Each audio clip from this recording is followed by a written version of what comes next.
understand, number one, like what is realistic for you? And it really icks me when people say, well, we've all got the same 24 hours in the day. I'm like, sure, we have the same number of hours, but no, you cannot tell me that a mother of 4 children who's working 2 jobs to make ends meet has the same amount of time available to meal prep, to grocery shop, to plan and to train like some of these other people might be able to do. Hi, everybody, and welcome back. I want to tell you a little bit about our guest, Holly Baxter. She is a dietitian and science educator. She's been in the health and fitness industry for about 13 years, and she's dedicated to providing her clients with science-based education, putting up the good fight against many misconceptions surrounding food, nutrition, and exercise. Holly is incredibly knowledgeable in this space and also shares some of her experience in the health and fitness industry and some of the damages that's really done for women in particular. So I know you guys are going to love this episode from Holly just as much as I did. Hi, guys, and welcome back to the Thick Thighs Save Lives podcast. I'm Kelsey. I'm Rachel. We have an awesome guest for you guys today. Holly Baxter has an extensive background in fitness and health and nutrition, and we are so excited to bring her to you to share her wealth of knowledge and her amazing, amazing accent. Yeah. Thank you, girls. It's a pleasure to be on the show. Every time I have someone with a really beautiful accent, I'm like, oh, us Americans, so lame. Who gives us a microphone? It's so lame. It's funny. We actually say the same thing when we're, I guess, hosting Americans. So, I mean, I grew up in Tasmania, of all places, and I don't know that I even saw someone with a slightly different skin color, let alone another accent. So, for me, when I first moved over here, it was so novel. Really? Yeah, I loved it. I think I was partly impressed with my husband at the time because of his accent. So I get it. He really lucked out there. Then he just hit you by surprise with his boring accent. No, I'm just kidding. But Holly, you have been in the fitness industry for many years now and experienced some definite changes along the way. Can you tell us a little bit about your road to getting where you're at today? Yeah, absolutely. So I guess I started out my fitness journey at a pretty young age. I think like many of the folks and probably you girls as well, we've all done some kind of sport when we were young, and I got pretty good at a few sports when I was a kid. But unfortunately, growing up in Australia, there just weren't really a whole lot of options, from a professional standpoint to make sport a career. So I kind of settled for the next best thing, in my opinion, and that was, going to college, going off to university to do something in that space. Or I was also really interested in the medical route, and it just kind of fell into place the way that I did. So I have an undergraduate degree in food science and nutrition. I wasn't really sure where that was going to take me after I graduated and needed some more education. I went back and did a master's in dietetics. So it's been a lot of school, and that kind of led me down the road into the competition world. So I had never even heard of the sport of bodybuilding, I guess, until I started working with, my clientele. And they kind of pushed me into the sport, I guess. I found out that there was a World Championships that was going to be held in Dubai, within 6 months of the time that I'd started working with this client. And I decided to go for it. I thought, I love traveling. What a great excuse to, go overseas, see the world in a place that I'd always had on my bucket list. So I ended up winning my first World Championships and kind of stuck with it thereafter. But I think the sad thing about that, as I reflect on this now, is that during that point of my life, I was probably the most unhealthy I could have ever imagined. Physically, to look at me, and again, this is where I have a bit of a difficult time kind of encouraging the sport anymore, at least not without the psychological support that I know was needed from me at the time. But I had struggled with an eating disorder for about 15 years. I started as anorexia it developed into bulimia and binge eating disorder. And, throughout college and then throughout my early adult years, I really suffered. I would be purging probably 2 or 3 times weekly. If I wasn't purging 2 or 3 times weekly, I was doing some kind of compensation through exercise. And I just was not a happy person. I was so self-conscious, so worried about my physical appearance, and it really dictated my life. So that's kind of the underlying reason for me why I was in the sport of bodybuilding. And it wasn't until just a few years ago I started a pretty serious journey of healing from that eating disorder, and finally have been able to come out the other side and feel like I can be happy in my skin wherever I am. But it certainly wasn't out without a lot of psychological intervention. I even went to the experts, and then I've really made it a big part of my life now to, I guess, educate and promote, healthy lifestyle, healthy habits, and particularly targeted towards women, because I know so many people, struggle with their body image and struggle with their weight. And it can be for so many different reasons. But I am a huge advocate of, endorsing not only, scientific, evidence-based approaches for nutrition and training, but then also, the importance of our mindset and our mental health. So I don't know whether that really answered your question, but that's kind of where I am at right now with my life and all the things that I'm involved in. I just want to say thank you so much for your honesty and sharing that with our audience, because to see someone at the level that you were at in a certain sport, so many people would consider that goals, Mhm. and to hear you say that it was probably the most unhealthy that you've ever been is so eye-opening, I think, to a lot of people's aesthetic goals in their journey. Mhm. And it's also so eye-opening to hear someone say, with such an extensive background in food and nutrition, to hear you say that you've had these struggles. It's so relatable. Mhm. It's so incredible to see, where you are today and how you've helped so many people overcome something that you personally experience. And I just want to thank you for your honesty, because that is like the most beautiful way to go about finding your career and your place in the world. And it's Mhm. like, thank you so much. That was really insightful. Well, I'm glad that I'm being transparent. I think there's not enough women, and men too. This is something that comes up a lot with men. I mean, I've worked with these people, and I think there's a lot of shame. There's a lot of guilt, particularly people that have gone about, making health and nutrition, and sport their career.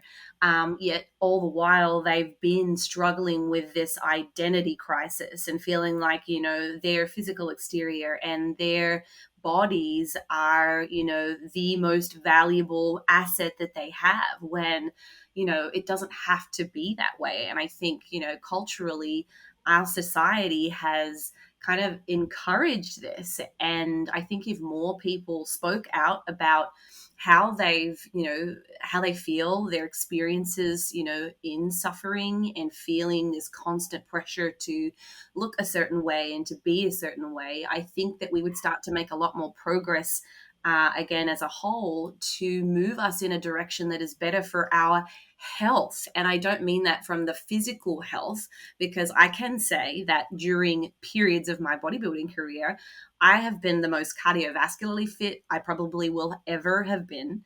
And I've probably also been at times the strongest I would ever have been. But it was exactly countered with the perfect amount of mental, dysfunctional, mindset and thought. So you you can have this appearance that you are body goals, but I can tell you there are so many people that are in that place that are also really struggling with their self-esteem and, their worth as a human. So that is a really big part of the coaching that me and my team, and they're all females, they've all had these experiences, and they all bring a huge breadth of knowledge to the team. But we work with helping women to understand, number one, like, what is realistic for you? Because, we've got women that have got 4 children, they're a single mom, or they've got this extremely stressful, busy career. And what we have to try and help people understand is that, okay, you've got some folks that might be in the fitness industry, they don't have children, they're not married, they're not in a relationship, they only have to worry about themselves. And obtaining that particular physique might be realistic for them. They might have extra time. And it really ekes me when people say, well, we've all got the same 24 hours in the day. I'm like, sure, we have the same number of hours, but no, you cannot tell me that a mother of 4 children who's working 2 jobs to make ends meet has the same amount of time available to meal prep, to grocery shop, to plan, and to train, and gosh help if you make a mistake, to then make up for it like some of these other people might be able to do. So I think a big part of it now, having gone through and been to the very top of the profession, is to be able to help identify, and point out to these people that are, in a very different set of circumstances. Here's what's realistic. Here's how much more time it's going to take you. So let's go in with better expectations and find a better goal for you. So yeah. That's lovely. And, it just gets back to, defining health and remembering that, health is so all encompassing. It involves, of course, your mental health. And what are we really after when, we're setting these goals, and how well do they fit into our life that we've built? Because it's just a pie. You can't take from anything that's not in the pie. Yeah. There's only so many slices. You can't steal from someone else's pie either, guys. You can't. It's amazing to me how we are so easy to compare our lives to someone who is living a completely different life, and they've prioritized their time differently. They've prioritized their relationships, their career, their lifestyle. It's a completely different thing. So we're looking at like the rules of golf and saying like, okay, but I'm playing football. It's like they're two very different things. Like we cannot compare, and like genetics, like so many things come into like the ideal like body goals or lifestyle, or when it comes down to like fitness and health, and like there are so many different factors. So using another person's blueprint, another person's life to decide that that's going to be yours is just like, it's insanity. Like we got to stop doing that. And I really think it's very important for people who have been at the top to just kind of like humanize that a little bit. Like these have been my struggles. This has been my experience. And each of us are just human. Like even people that you put up on this pedestal and think like are maybe, have reached the top of something that you want, like we're all just human and we're all in our own struggles, and it's really important to kind of share some of those as we go along and really like humanize each other. Yeah, I think some of the things that I have definitely like sacrificed, and I'm speaking specifically to the periods of time where I've been competing for like world championships, for instance. You are sacrificing the quality of your relationships, your friendships. That's not just friendships; it's also your romantic relationships, your social life, and that can have negative effects on your mental health and well-being. I think that feeling of connectedness and having social supports is a really big part of many of our lives, and that becomes one thing that is really taken away because it's often being replaced with, needing to get out and get some movement in, or you need to squeeze in another training session, or I didn't get to do this earlier in the week because life happened and now I've got to make up for that. And then, that comes with so many different physiological symptoms that I don't think a lot of people really think about. I mean, it can look really great in a picture, but I mean, I can say from an energy standpoint, feeling like you are absolutely exhausted and not wanting to even get up off the couch, not having any motivation to do anything except for like just focus on these 2 hours of training that you might have to get done. You have very limited libido. So, I mean, if that's something if you're in a marriage or you're in a relationship, it's going to have some kind of an impact on, your chemistry and the love that you have for your partner, and the hunger and appetite and constant thoughts of food and the way that it can impact your sleep, and your cognitive function. I mean, I remember trying to film my educational videos, and there was a couple of times where I just remember breaking down crying because I couldn't say a sentence just to like close the video out, something super simple. So it has so many other, I guess, indirect effects on your life that I don't think everybody really has an appreciation for if you haven't been in that space. So sure, there's a nice balance I think that people can find somewhere in the middle. And that's going to look a little bit different for everybody. I mean, it's a spectrum, and some people might be able to take it that little bit further if they've got lots of supports and, they have daycare for their children, or they have a nanny and they can go back to the gym and do some more movement or whatever it might be. But it doesn't come without sacrifice, that's for sure. I mean, I haven't turned on a TV voluntarily in the last 10 years. So, I mean, that's the sacrifice I give. Like, people will always talk to me about Netflix. I'm like, what's that? Sorry. So, you got to pick and choose. You can't have it all. Oh, that's such good advice, and one that I hope that everybody's really hearing, because I think that, when you look at what you want out of life, it really is important that you prioritize and not expect that you can have every single thing, and not shame yourself when the impossible can't happen. Mm-hmm. So, I really want to get into, some of your knowledge. It's your education, and it's very extensive, and our knowledge of the human body and all the complexities surrounding like metabolic processes, and these are just continuing to advance. And I think that a lot of people are sometimes stuck in old information, or they are simplifying things that really shouldn't have no business being simplified. So what is one thing that you wish everyone knew about like basic nutrition and their metabolism? I would say if I could turn back time for me, I wish that I knew more about metabolic adaptation. I think the years of chronic restricting that I did as a young adult, so in my late teens, early 20s, and the amount of excessive exercise that I was doing, I had no idea about this concept of your body slowing down in efforts to, I guess, protect your life. I think from an evolutionary standpoint, human metabolic adaptation is fascinating. It's doing exactly what the body should be doing to protect us from famine, from starvation.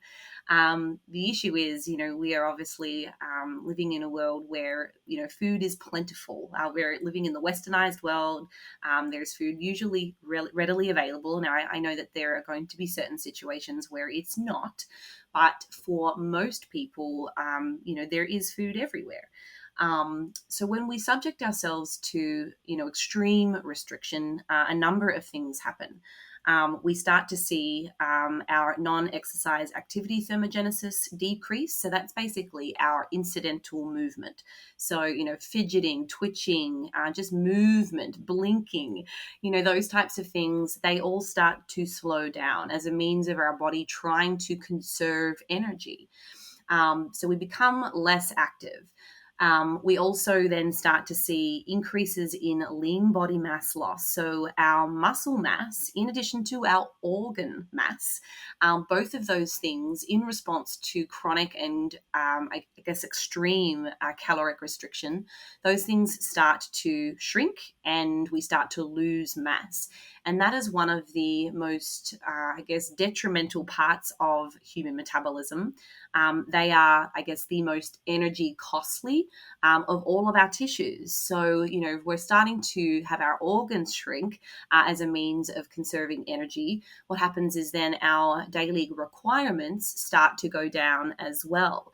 So the phenomenon and the way that this would present itself for the average person is that, they're restricting their calories, they're watching what they eat, they're cutting out all of their favorite things. And then at a certain point, their body has now adapted and they've reached a plateau. And then the only way for them to continue, losing body fat is to restrict even more. And there are a lot of very disciplined people out there. And I'm sure, maybe you girls have done this, maybe some of the listeners have done this at times. You push yourself probably a little bit too far. And the response to that extreme restriction, or it might even be in the form of extreme exercise, is that when you can no longer maintain that, and everybody has a breaking point. Usually we respond with the same kind of extreme overcompensation. So we tend to have, and the body goes into what we'd call hyperphagia, which is a desire for more than is required by the body. And we've now caused a hormonal change. So now we've got a decrease in our leptin, we've got an increase in our ghrelin, we've got changes in our sex hormones. We might see an increase in our progesterone, we might see a decrease in our estrogen levels and our testosterone levels. All of those changes from a hormonal standpoint are now driving us to eat. And it's not just any old drive, it's an extreme drive. That is the sole purpose of leptin is to regulate our appetite. So we see people rebound out of these extreme, fat loss goals or challenges or transformation programs. And they end up regaining more body fat than they might have had even to start with. And that is because the body has adapted so much so. Now, even in just returning to their normal calorie intake, they're putting on more body fat than they had to start with. So it's really, it's sad for me to see, because this happens all the time, and people end up bouncing back and forth between the same, 10, 15 pounds of weight loss, weight gain for, the best part of their lives. And then as we age, now we've got the normal response to aging, which is a decrease in testosterone. We get decreases in our estrogen. And those things are also going to have other symptoms, which is fatigue, low energy, inadequate and improper sleep. So, as those changes are naturally starting to occur with aging, it becomes even harder to, muster up the energy and the motivation to get to the gym. And then also our lifestyles have changed. We've now got children or families, or we've now taken on extra responsibilities in our careers. We have more work responsibility, and everything is getting and itching its way up to becoming harder and harder and harder to get back to just where you might have been 10 years ago. So it's a really frustrating phenomenon. And I think had I known about this, I would have paid a whole lot more attention to how can I maximize my metabolism for these years where I know I want to be thriving and feeling good. And that's kind of led me to, I guess, the work that I'm doing with helping women build muscle. I think that there is an extreme to everything. I'm not somebody that's a massive advocate for, put on as much muscle as you possibly can, because I think, again, from an evolutionary standpoint, I don't think that having a really fast metabolism as we enter into aging is necessarily a good thing either, because I guess that means that our body has to require more energy, which, that might sound good for some people because we get to eat more of the things we like, but it's also contributing to the acceleration of the aging process. Our heart only has a certain number of beats, before it taps out. And the more work that our heart has to do to help maintain a higher muscle mass, that also can have detrimental effects, or at least reduce your, life expectancy. So I think there's a really nice fine line kind of somewhere in the middle where we're focusing on, our health, as we said before, prioritizing some resistance training. Resistance training helps accrue a little bit more muscle, contribute functionally to our strength as we age, which is important. It can contribute positively to, the amount of calories that we can eat.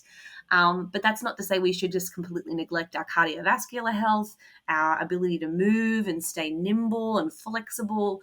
So I've kind of taken this seat right in the middle where I now am like, I try to do a little bit of everything. I've started doing running again. I do my lifting. I do mobility. And now moreover, and more importantly, I'm looking at my mental health for the years of suffering that I have had. So I've really sat back in like this middle space where I think it's important to, incorporate a little bit of everything. Yeah.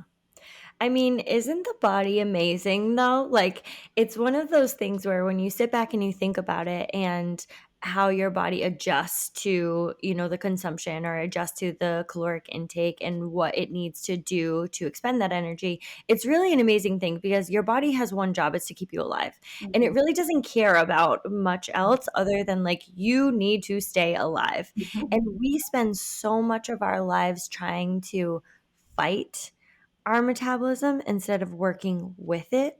And Mhm. so much of this, the messaging specifically in the diet industry, is to fight every craving that you have, every instinct that you have, fight your metabolism, fight your body, fight your entire life. Mhm. And when you sit back and think about it, you're like, there's got to be a better way to this. There's got to be a better way than me fighting what my body wants, what feels good for the rest of my life. Like that's not sustainable.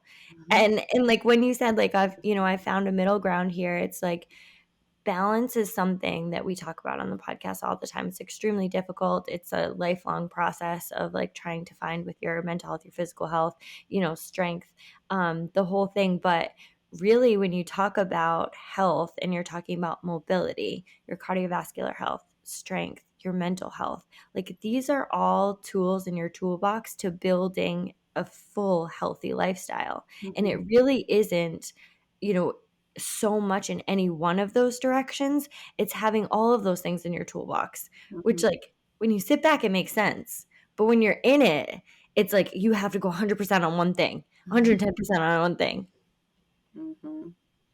Yeah, I think right now, I mean, we talked a little bit about, the adaptation process that the human body possesses, and I think about, well, what do I need right now as a, 34-year-old woman? I've got 3 businesses. I am pretty busy most of the time. Like what's going to help me? And I think right now I like the idea of having more flexibility from a caloric standpoint. So maybe right now for me, the goal should be to, improve my metabolism and to have a little bit more muscle mass than perhaps I might need when I'm older, because that might allow me to have more flexibility to, consume a wider variety of foods without having to invest so much time into every single, calorie and gram of my foods because I'm fearful that I'm going to exceed my requirements. So, in that sense, I've gone out of my way, at least over the last few years, to help, bring my metabolism up, because I know that if I don't have a healthy, robust metabolism, it probably means I'm going to be pretty restricted in what I can and can't eat.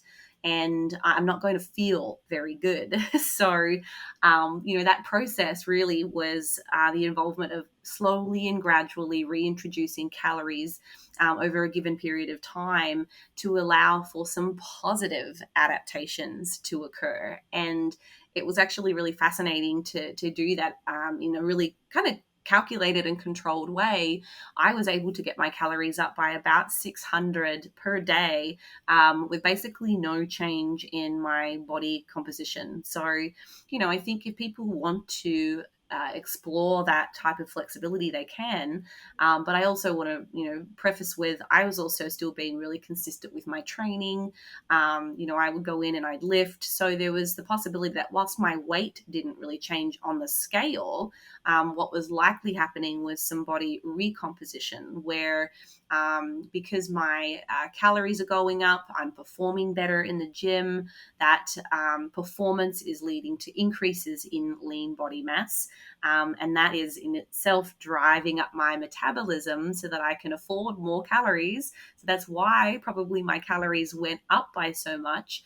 But on the scale, I didn't really see a whole lot of change. So I think for people that don't know that that can happen, it can feel really frustrating when they don't see that number moving when they get on the scale. So I think there's such a value in, I guess, the education around, nutrition and exercise and what's actually happening on a mechanistic level, so that you can feel confident in knowing the work that you are doing and you're putting in is actually going towards something.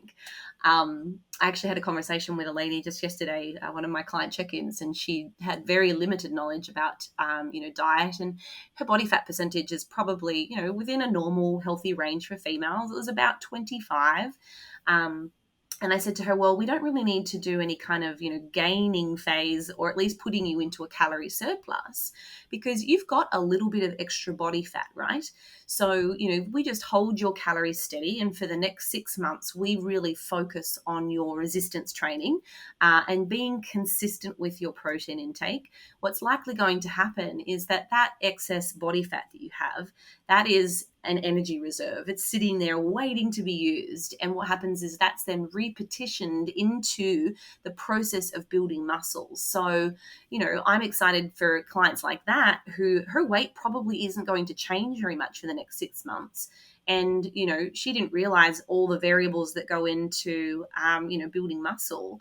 And for the average person, she probably thinks that nothing's happening. But over that time frame, we are going to see her body composition change dramatically, because she's gaining muscle and she's losing fat. And all the while, probably we'll see her calories go up naturally, because she's adding new muscle tissue. So, that's kind of, there's two different phenomenons that we've just talked about. Metabolic adaptation in the positive direction, where, in my case, maybe I did have, an increase in calories through adaptation alone, or we can see increases in calories because someone's gained a significant amount of muscle mass. Yeah. Now, one thing with metabolic adaptation, a lot of people refer to this as starvation mode. Can you talk about why this is a little bit misleading, and how we can get like a better message across? I don't know that I've heard anyone, well, not in my circle of people. Maybe give me a bit of a background on this, like, starvation mode. I don't know that I've heard that. So this is a really common thing we see with women in our group, and the Mm-hmm. spread of information looks like this. I have been restricting my calories to 1,200 calories per day for 6 months, and my weight loss has totally stalled. Mm-hmm. And the response is either you are counting wrong Mm-hmm. or lower it more.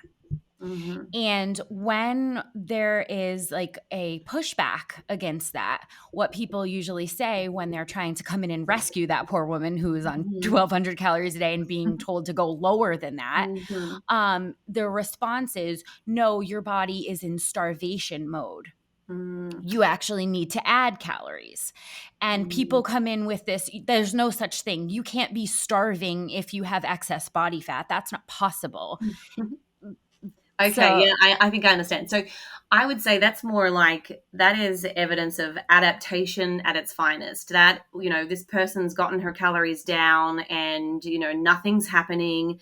That is just where her energy output, so the amount of work that her body is having to do, to maintain the current activities, is being matched with what is now coming in. And there may well have been some adaptive processes taking place throughout that period of time. And that the reality is, in efforts for somebody to continue to lose body fat, they would have to make a fairly significant decrease to their energy balance. And you can do that through dietary means, or you could do that through activity. But, there's a certain point where, you're going to hit somebody's calorie floor pretty soon. So we have, I guess, a soft cutoff and then a hard cutoff for people, where if your current calorie intake is below 22.5 calories per kilogram of your lean body mass, then you are basically at the rock bottom. If you start to eat anything less than that, you are really putting yourself in a harmful position from a health standpoint. You're going to be protein and energy deficient.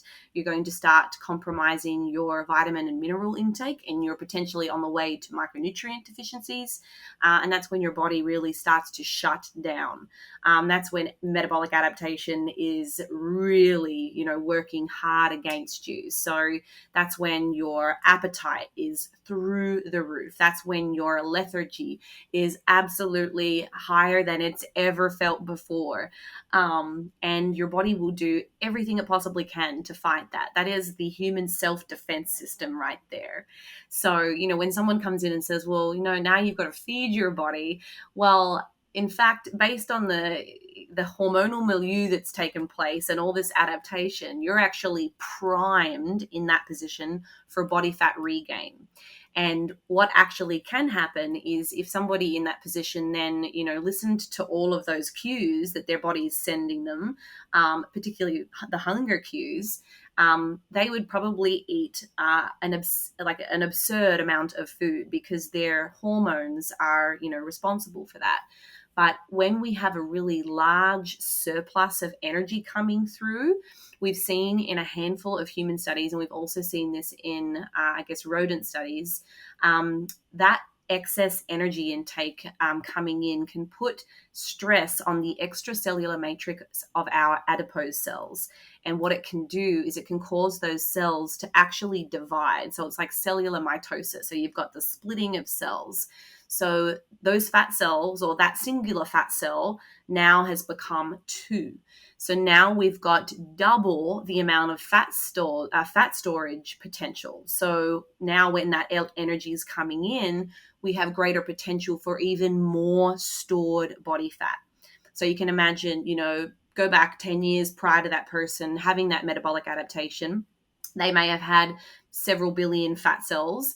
If they put themselves in that situation where they've been really restrictive, and then they do take in a really large amount of energy, and that cellular division can take place, they've basically doubled the amount of fat cells available to be little sponges and basically take up anything. So if you went to a buffet, it'd be like, now you've got double the amount of calories that can potentially be stored because you've got all these new fat cells. So that can be a real problem. And once we've got those fat cells, based on what we know at the moment, and the research is still fairly new and it's in its infancy, but we don't believe that those fat cells can be removed unless you did so through some kind of cosmetic, procedure. So it's a little scary. That's, it's just so hard, because that is the wagon that everybody describes when they say, like, I'm on the wagon, I'm off the wagon. And that yo-yoing that so many people report. And when they are on their restricting, I think many people do not understand the harm that they're doing and how they're promoting this. Women start 4 diets a year on average. It's promoting this entire lifestyle. And then when everything happens as it should, as science tells us it will, there's so much shame and self-blame, because it's my fault because I don't have enough willpower and I'm the problem. And it's so hard to watch. So I'm really glad that you described it like that, because I think that can just, first of all, take the blame off of you and give you a better mousetrap. Like, it doesn't need to be this extreme restricting or extreme binging. Yeah, absolutely. And I think the good news is there is a way, if you're in it right now and you're just exhausted, you've been burning the candle at both ends, restricting, doing lots of exercise and just feeling like you're not able to make any progress. There's a scientific reason for why it's happened. And there's also a way scientifically that we can get you out of it. And that's through that process of reverse dieting that I mentioned before. So I've been in there. I've had thousands of clients that have been in that space, and we've gotten them to a place where now they're able to do a normal amount of exercise and they're eating a good amount of calories. They feel good. And I think that's probably one of the things that we should all be focusing on a little bit more. It's like, how do you want to feel? Like, I want to feel energized. I want to feel strong. I want to feel fit. I want to feel happy, So all of the work that we do with our clients is kind of gearing people back towards that space. And a lot of the time it's actually shifting the mindset, changing the focus, helping women work through, some of these, body image issues that they're struggling with, but also at the same time trying to undo some of that, the years and years of chronic dieting that has put them into a place where, from a physiological standpoint, they aren't doing great. So it's a process, and it requires multiple cycles of reverse dieting, and then small periods of fat loss, but done so in a really safe and efficacious way. And there is a very safe and efficacious way to diet, and it usually involves, minimizing the amount of weight loss in a 7-day period to no more than about 1.2% of your body weight. And if we can do that type of fat loss, and that's usually really slow for some people. I mean, I've had a couple of women that have been like, well, I'm used to losing, 2 pounds a week. Like, this is so slow. And I'm like, if you were losing any faster than this, guess what? The scale number might be going down, but that's not fat. That's not that's not fat loss. That's, water weight loss. You're losing your muscle. You're losing all the things that are actually really good. So like, if I said to you, you've just lost 10 pounds of muscle, would you be okay with that? No, of course not. Like, we want that fat loss to be fat, so it's definitely a process, and it's very time consuming. And I think, patience is something that none of us possess, at least without a lot of intentional work. But it can be, years of repeating that process. And I mean, I know for me, my initial, reverse diet started back in 2016, and here we are, 2023. I've done like 7 reverse diet cycles in between many of my competitions, and only within the last 2 years. So that means it took me 5 years of basically going through that process to get me out of the pit that I'd gotten myself into. And I'm not, I don't look at that with criticism. I'm not saying that to myself with any judgment. I didn't know what I didn't know, and that's okay. So you've got to have some self-compassion, and you've got to have some grace. But then you've also got to continue to extend that patience as you undo years and years of, behaviors that were contributing to, poor health outcomes. So you can get out of it. It's just requires a little bit of work.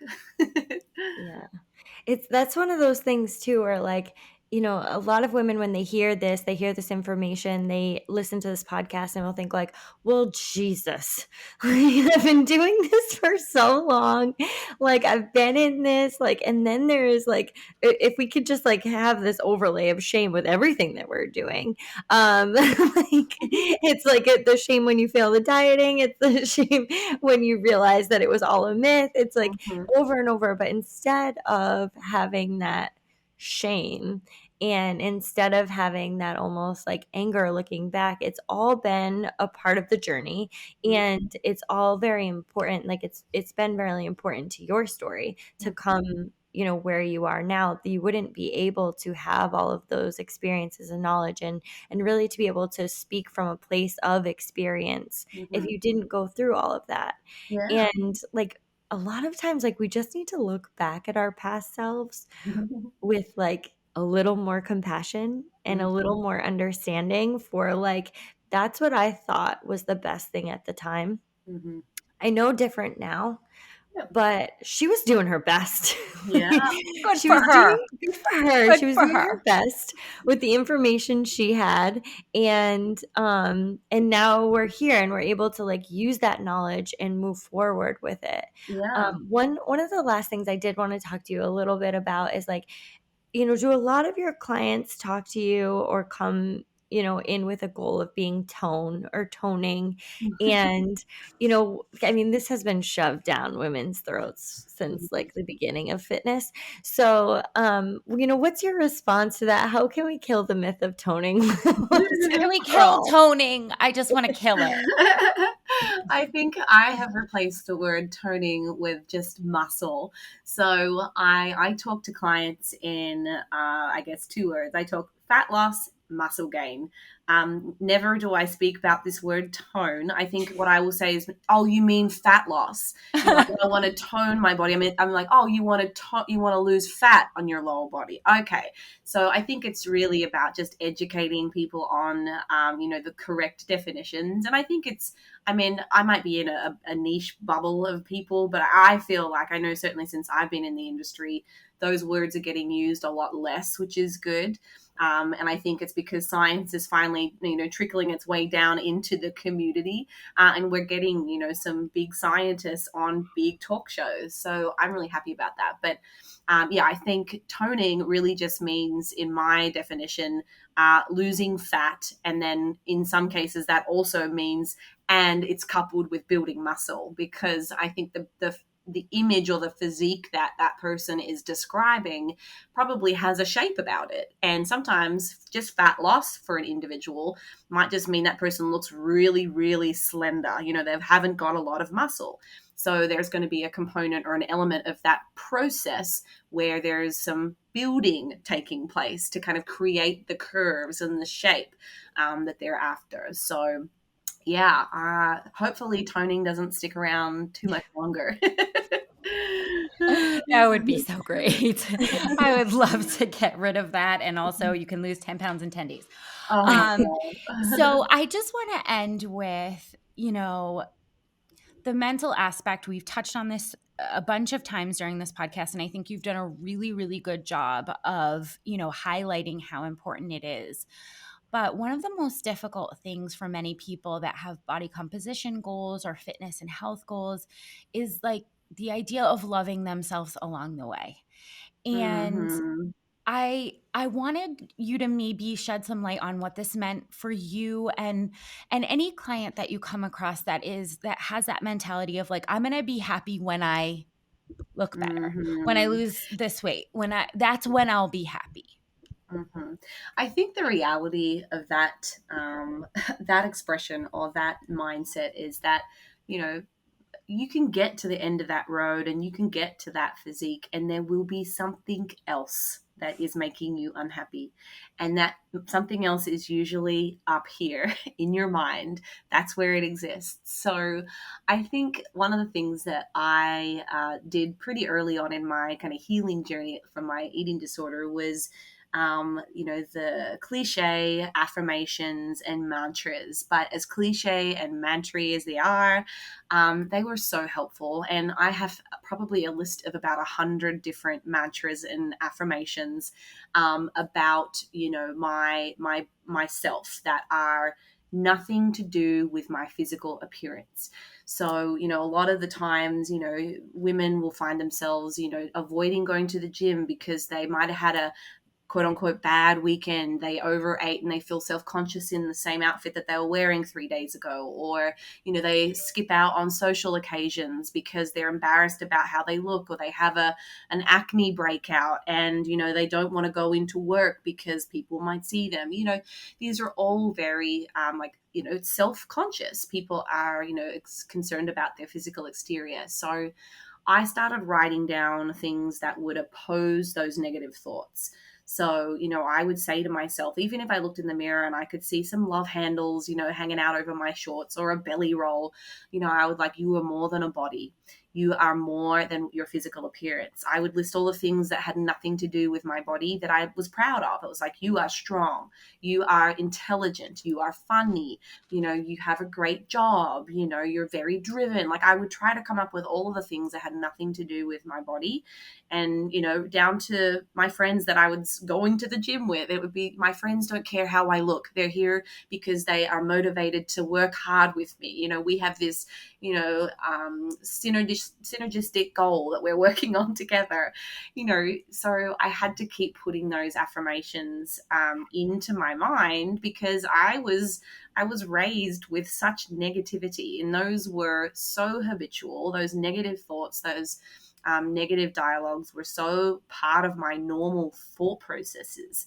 And unless I was very intentional about introducing new positive ones that would really push back on some of that negativity and those dysfunctional thoughts, I would not have gotten to where I am today. And you feel like an absolute fraud when you first start saying some of those things. I remember standing in the mirror, and my coach at the time had said to me, "You're going to tell yourself you are amazing, and you look great. There's nothing wrong with your body fat. It's normal."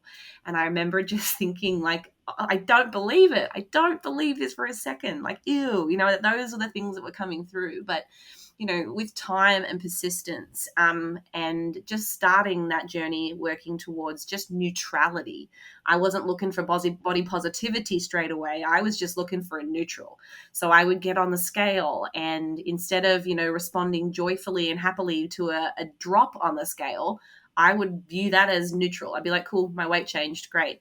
So that's where I started. And if you keep doing that over time, eventually your mindset and your perception and your beliefs about yourself will change.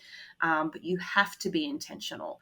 Block out social media, that anything that makes you feel insecure, or doubt yourself. Like, you have to be able to make pretty big decisions so that you are surrounded and cultivate an environment that is positive for your healing and for your growth. And then over time, as you develop that skill, some of those things won't irritate you anymore. They won't be a trigger. You'll be able to live life. Like, you're never going to get through life now without, some kind of self-objectification or, beauty being the main focus. But we can certainly be intentional with, what we allow into our, in our circle, and what we allow ourselves to look at on social media. And also work on, improving how you feel about yourself and recognizing that we are more than a body. That was so well said, Holly. Thank you so much. That was very not only insightful, but just helpful with all of those examples of, like, yeah, you feel like a fraud at first. Like, you need to be super intentional about these things. Like, I hear a lot of women talk about wishing for confidence or wishing to feel that way. And it's like, that's not one of those things that you just wish for and then it shows up one day. You just wake up and you say, like, huh, I'm body neutral. Like, it just doesn't happen. Like, you have to be very intentional about these things. And if those are, if that mindset is something that sounds good to you, if like that feeling of like, I am more than a body sounds good to you, you need to be intentional about what you surround yourself with and how you go about creating that mindset, because it is not going to happen just by hoping and wishing. And honestly, if you're listening to this podcast, you've already like taken the steps there. Yeah. And keep putting those messages in. Like, follow more and more accounts that support body neutrality, that support body positivity, that are humanizing. They aren't looking to objectify females. And get your self-development books. I can't tell you how many books, like, I took it upon myself, back in probably 2017. I must have read more books in a 5-year period than I have read in my entire life. And they were all to do with improving how I felt about myself and how to become a better person. And it's just been the most wonderful journey. I can't say that it's all been easy. There's a lot of things where I've had to question my own ethical conduct about my business. How do I want to, I want to help women, but is what I'm doing really supporting women by, changing their bodies? Like, I've had to really think about how I do business now. But it would never have gotten to that if I hadn't have been really intentional with, taking in those messages, and, it wouldn't have happened without that external knowledge. So you've got to be willing to do some work. And there's a great book, actually, which is called Do the Work. It is by, I'm just going to pull it up right now. It was phenomenal. Dr. Nicole LaPera. It I is was called, gonna say, I think I've heard of that. yeah. But now it's definitely going to be on my list. It came up in like one of my, like, I'm a self-help book Guru. junkie. That was another really good one too. But all's to say, if you nothing's going to happen if you don't go after it. Whether it's business, financial goals, relationship goals, like unless you do the work, you're not going to wake up one day and things are going to be different. So you've got to be intentional. And you got to stop putting yourself last on the list, like this work is important and you're the only one that can do it and you're the only one that you're going to live with for the rest of your life. So it's worth it and you can do it. And this has been, Holly, I am so impressed with your journey and how you are impacting this space. It's truly very inspirational. I'm so glad that we got to speak to you today. Can you give our listeners some places where they can hear more from you? I definitely know that it's our girls are going to love you. Yeah, so all of my links and books and products and services are available on my website, and you can get there by checking me out on Instagram. So my Instagram handle is just Holly T Baxter, and you'll be able to find absolutely everything there. I've been on a bunch of really huge podcasts of late, and I think if you just look my name up, you'll probably find some. I know Dr. Peter Attia was one of my favorite podcasts that I was on recently. So yeah, lots of good subjects, really cool, I guess, matter and conversations. So yeah. For sure. We'll be sure to link some of those in our show notes here, so it's easy to find, Holly, because when we talk about like who you're going to surround yourself with and what you're consuming, that's a great resource. So thank you so much, Holly, for coming on. This was a great conversation we got to have with you today. Thank you for having me, girls. It's been fun.